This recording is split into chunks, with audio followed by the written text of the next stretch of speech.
Around the beginning of the year, I backed a Kickstarter which funded in February and delivered early, finishing before its estimated delivery date of May of this year. That's always nice, so congratulations to them for doing that. One of the things that caught my eye about this particular Kickstarter campaign is the 3 paragraphs you see on the screen right now. The game itself is the Vagabonds of Dyfed by Sigil Stone Publishing by Ben Dutter. And I just liked the effort.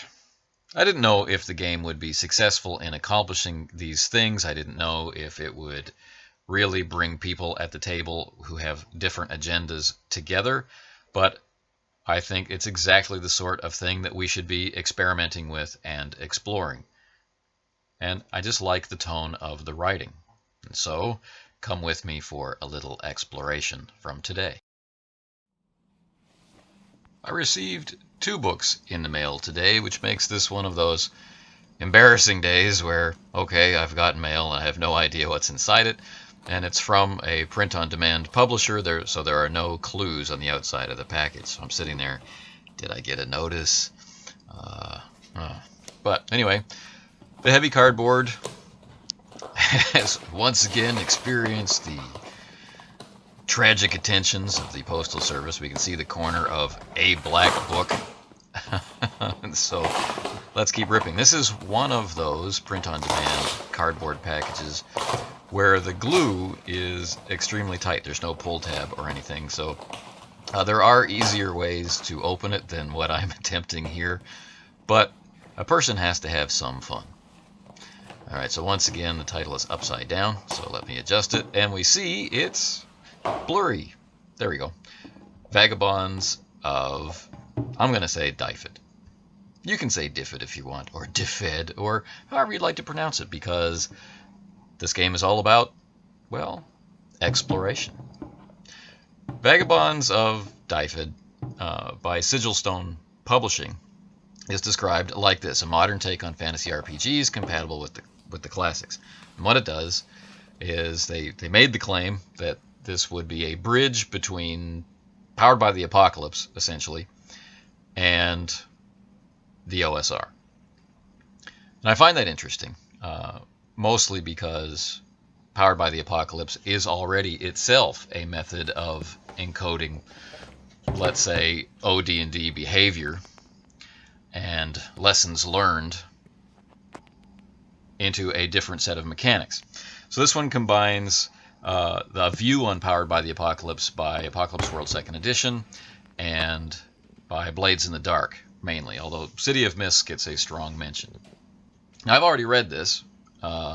It's kind of nice that being a Kickstarter backer, I received the PDF early, and it has a very nice tone. It's only 100 pages long, so it's a really quick read, and it should be accessible to anybody in your group that likes old school gaming, dungeon crawling and that sort of thing, and all of the points of view that go along with that. And it should be quite accessible and interesting for people who like Powered by the Apocalypse. It's very quick to read and understand, very easy and fast to get the same sort of character concept feeling in your hands as you would with either gaming approach, and the twain shall meet. As you can see, the print copy is a 2-column format, lots of white space, so like I'm saying, it's very easy to read. It doesn't feel daunting. It doesn't feel like someone has handed you a big heavy book and said, here, read 200 of these pages and come back to me with the character concept tomorrow and then we'll do the math. It's not that kind of experience at all.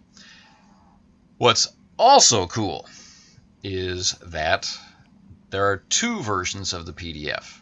There's this version, which is called the print version, and there's a single column version, which very, very nicely fits onto your phone. And at the end of this video, we'll take a look at both of those formats. But for right now, let's take a look at the kind of large, stylistic font.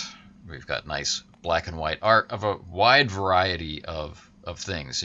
We've got dinosaurs, we've got skeletons and shipwrecks and castles and a lot of, just sort of random feeling inspiration to go along with the core assumption that this will be some kind of toolkit for you to use like you would have used, basic D&D. Go. Have adventures. Play interesting characters wandering through really horrifying places and seeing if they can survive and carry some kind of loot or the means to survive. So as I mentioned, it's 100 pages of game. Then there's a few appendices tacked on the end here, right? The character sheets and so on. Really is quite a nice book. If you go on to DriveThruRPG, you'll see this listed as the hardcover heavyweight color. That's this. And there's softcover as well. So to close out the video, this is the print version as PDF. And this is what it looks like in its single column version. So when you load it up on your phone, a double tap and it fills your screen at a readable size.